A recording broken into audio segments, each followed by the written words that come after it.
Hello everyone. सो हम लोग का डीपीपी डिस्कशन चल रहा था of the chapter chemical kinetics. Today we are going to discuss DPP number 47 of this chapter. Let us start with the first question.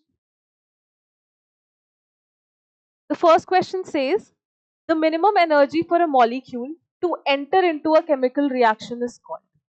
तो minimum energy जो molecules को चाहिए होती है किसी भी chemical reaction में participate करने के लिए, उनमें से इन चारों ऑप्शंस में से उसे क्या कहते हैं? Kinetic energy, potential energy, threshold energy या फिर एक्टिवेशन एनर्जी.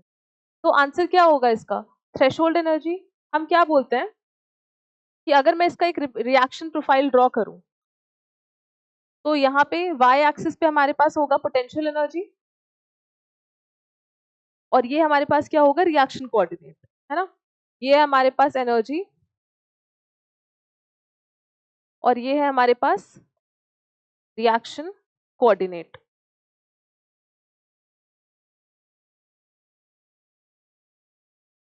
अब जो रिएक्टेंट मॉलिक्यूल्स हैं, ठीक है, अब वो रूम टेम्परेचर पे होंगे तो उनके पास कुछ सर्टेन अमाउंट ऑफ एनर्जी तो होगी रिएक्टेंट मॉलिक्यूल्स के पास. लेट अस से उनके पास इतनी एनर्जी ऑलरेडी है. ये है हमारे पास रिएक्टेंट मॉलिक्यूल आर, ठीक है.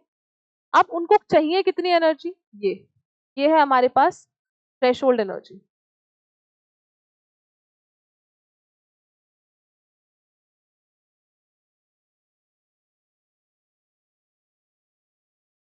ठीक है. अब थ्रेशोल्ड एनर्जी वो मिनिमम एनर्जी है जो रिएक्टेंट मॉलिक्यूल्स को चाहिए ताकि वो इफेक्टिव कोलिजन्स कर पाए एंड प्रोडक्ट फॉर्मेशन में पार्टिसिपेट करें, राइट. तो हम क्या बोलते हैं, रिएक्टेंट मॉलिक्यूल्स के पास इतनी एनर्जी तो है, उसको चाहिए कितनी? टोटल एनर्जी के टर्म्स में बात करूं तो इतनी एनर्जी उसको कम से कम चाहिए, ठीक है. In order to carry forward the reaction minimum amount of energy that is required by the reactant molecules is this much, which is threshold energy. अब ऑलरेडी इतनी है तो हमको एक्स्ट्रा एनर्जी इसको देनी पड़ेगी. ऑब्वियसली बात है, इसको यहाँ से यहाँ पहुंचाना है तो कुछ अमाउंट ऑफ एनर्जी हमें ऐड करनी पड़ेगी.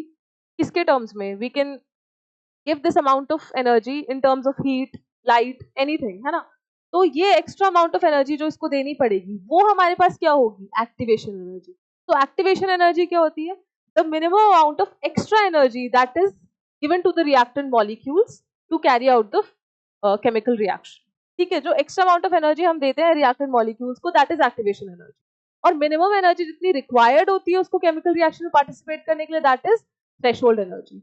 तो यहाँ से अगर मैं कंप्लीट करूं डायग्राम को, तो ये रिएक्टेंट मॉलिक्यूल्स को हमने एनर्जी दी, उसकी एनर्जी बढ़ी बढ़ी बढ़ी, यहाँ पे एक्टिवेटेड कॉम्प्लेक्स बना जो कि हाईली अनस्टेबल होगा, वो टूट जाएगा तो एनर्जी क्या होगी? डिक्रीज होगी और प्रोडक्ट का फॉर्मेशन हो जाएगा. ठीक है.